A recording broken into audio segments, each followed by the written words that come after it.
They weren't the biggest. They weren't the fastest. They didn't arrive in private jets or cost millions of euros. Some were told they would never survive elite football, but year after year, they kept winning. While the rest of the world bought stars, Barcelona built them. Not with money, not with power, but with ideas. This is the story of a farmhouse that changed football forever. This is La Masia. 1979. Barcelona Football Club had a problem. Their youth players were talented, sure, but they lived scattered across the city, training twice a week, going home to different families, different neighborhoods, different worlds. There was no unity, no shared language, no way to build something that lasted. So the club made a decision.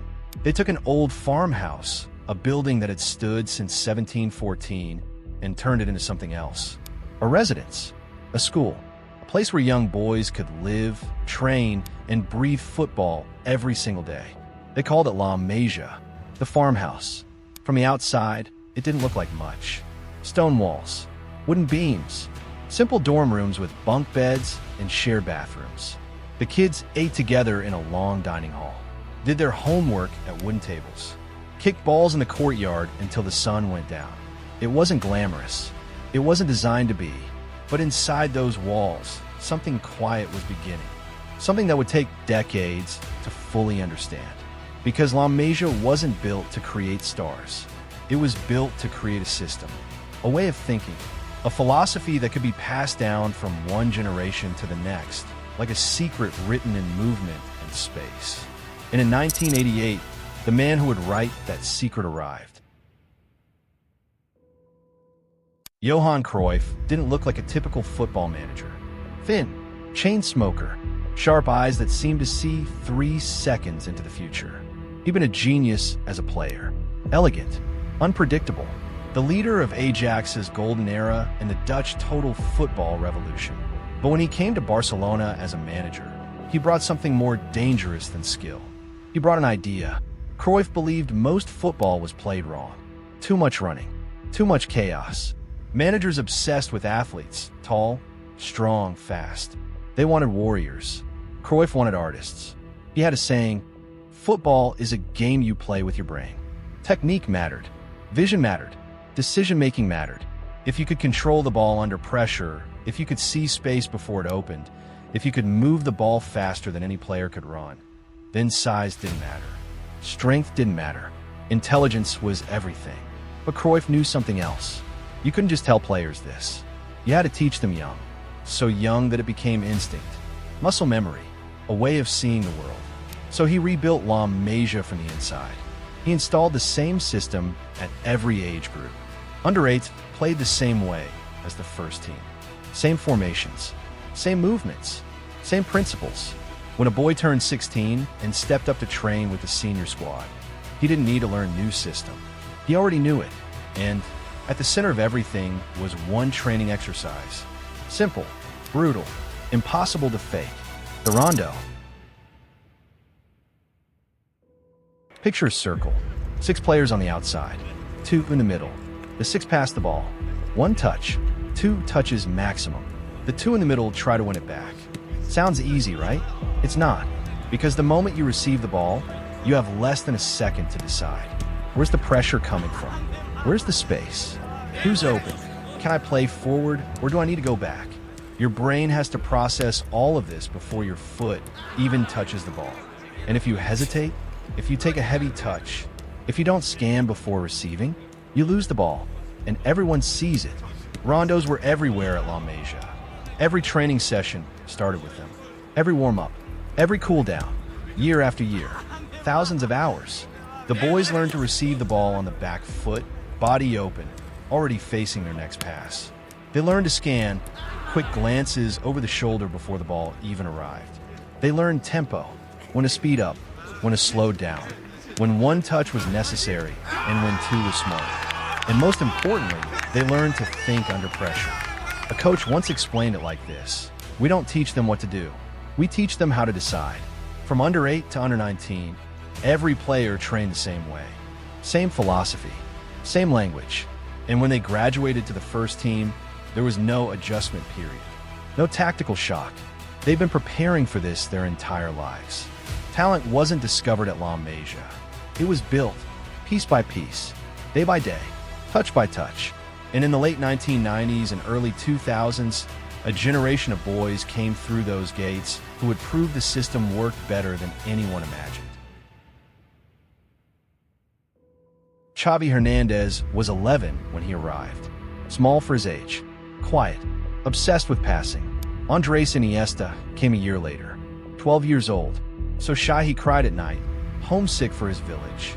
Coaches weren't sure he'd make it. Carles Puyol arrived from the countryside, wildly aggressive, hair everywhere, ran like he was angry at the grass. Gerard Piqué was tall, confident, born in Barcelona, looked like he belonged. And then, in the year 2000, a 13-year-old boy arrived from Argentina, Lionel Messi. Tiny, fragile, taking growth hormone injections just to reach normal height. Nobody thought he looked like a footballer. They were all wrong. These boys lived together, ate together, fought over video games and football boots, and who got the top bunk. They weren't celebrities. They were kids. But every day they trained.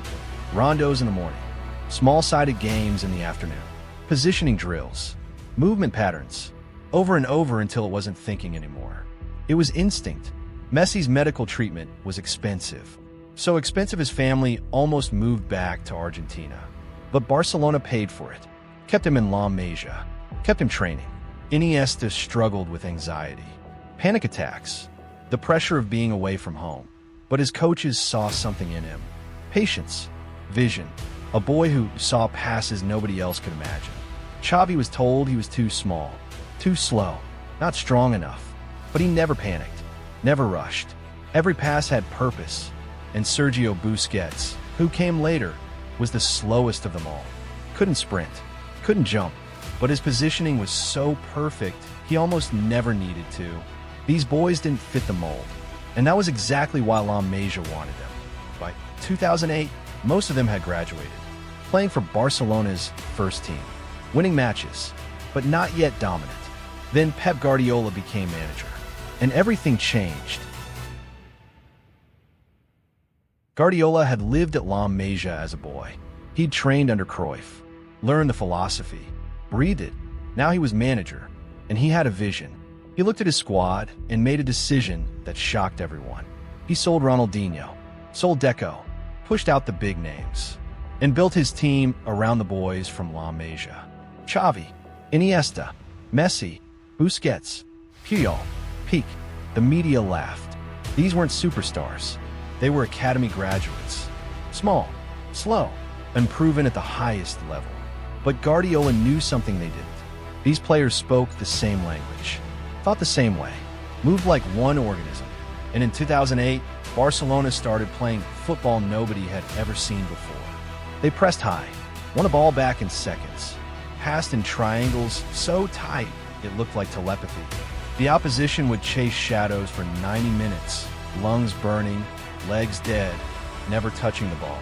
It had an aim, tiki-taka, but it wasn't just passing for the sake of it. Every pass had purpose. Every movement created space. And when the space appeared, Messi was already there. In 2009, Barcelona won everything. La Liga, Copa del Rey, Champions League, and in the Champions League final, they beat Manchester United, a team that cost hundreds of millions. Packed with athletes and superstars. Barcelona's midfield that night, Xavi, Iniesta, Busquets, all from La Masia. Then came a moment that defined an era. November 29, 2010. El Clasico, Barcelona versus Real Madrid. Real Madrid had just bought the most expensive players in the world. Cristiano Ronaldo, Kaká, Benzema, a billion-euro team. Barcelona started 7 players from La Masia. Final score, 5-0. It wasn't even close. Xavi controlled the tempo like a conductor. Iniesta glided through challenges like they weren't there. Messi scored, assisted, destroyed, and the world watched in silence. Because this wasn't about money. It wasn't about buying the best. This was about an idea, a philosophy, a way of thinking that had been taught in an old farmhouse for 30 years. Other clubs tried to copy it. Built academies, hired Spanish coaches, bought smaller, technical players. But they didn't understand. You can't copy La Masia, because La Masia wasn't about drills or facilities. It was about time, patience, belief. And by 2012, Barcelona had won 14 trophies in 4 years. La Masia had conquered the world, but nothing lasts forever. 2015.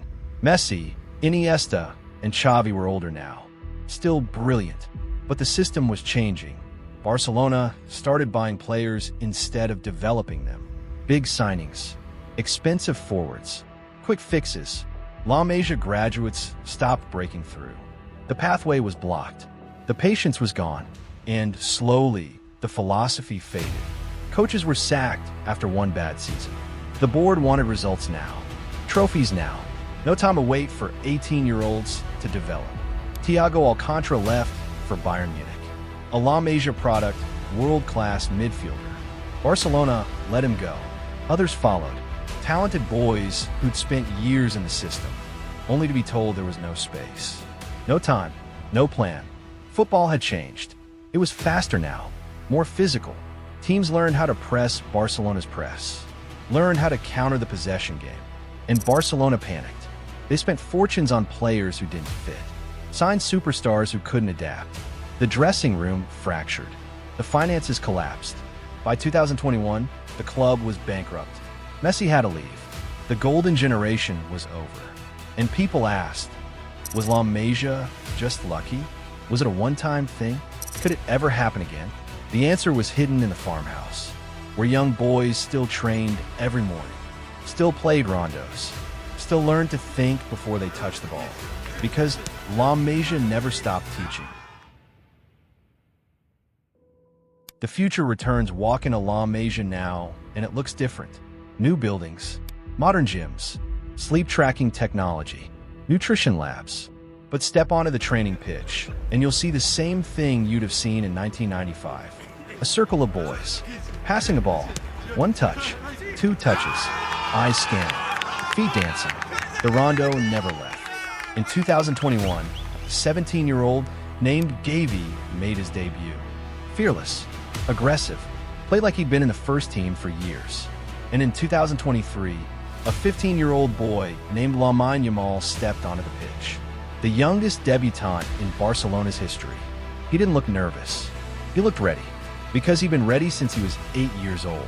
La Masia had rebuilt, not by chasing trends, not by copying others, but by returning to the idea that started everything. Alongside them came others raised on the same rondos. Alejandro Bald, explosive but educated. Pau Cubarsí, a center back who defends with his head before his legs. Fermin Lopez, relentless, arriving late, striking early. Marc Casado, captain in spirit, balance in midfield. Hector Fort, versatile, intelligent, tactically fluent. Ansu Fati, once the symbol of the next generation. Inaki Peña, patient, waiting, shaped quietly behind the scenes. Different positions, different personalities. Same schooling, same ideas. Football is a game you play with your brain. Today, the farmhouse still stands. Older now, quieter, but inside, children still live and train and dream. They eat together, study together, play rondos until the sun sets over the training pitches. And when they close their eyes at night, they don't dream of fame or money. They dream of space, of movement, of the perfect pass. Because La Masia was never about producing players. It was about producing footballers who understood the game. And that idea will never die. The ball doesn't stay in one place for long. It never has. And neither does the philosophy that created it. Pep Guardiola left La Masia with more than memories. He left an idea, a way of seeing football, a way of thinking it, a way of breathing it. At Barcelona, he took the lessons of the farmhouse and turned them into trophies, records, and breathtaking football. But then he left, carrying that vision with him, and the world began to notice. At Bayern Munich, Pep didn't just win titles. He transformed a team into thinkers on the pitch. Players moved like a single organism, passing not because they had to, but because it made the game flow. And when he arrived at Manchester City, the effect was seismic. Football in England, often defined by speed and strength, began to bend toward patience, precision, and intelligence. A new generation of players learned to play before acting, to read before moving. Luis Enrique, another child of La Masia, carried the DNA differently. At Barcelona, he blended control with creativity, passion with pragmatism. At the Spanish national team, he demonstrated that the Barca way could survive beyond club loyalties, that a style could become a language understood by many voices in many stadiums. Other managers, inspired by the same principles, began to spread the method. Even outside Spain, coaches try to capture the rhythm, the rondos, the subtle art of playing with intelligence over brute force. Some succeeded, some faltered, but the idea, possession, space, vision, anticipation, traveled. It adapted, it evolved, and the players, too, carried it wherever they went. Jordi Alba taught young defenders the value of timing.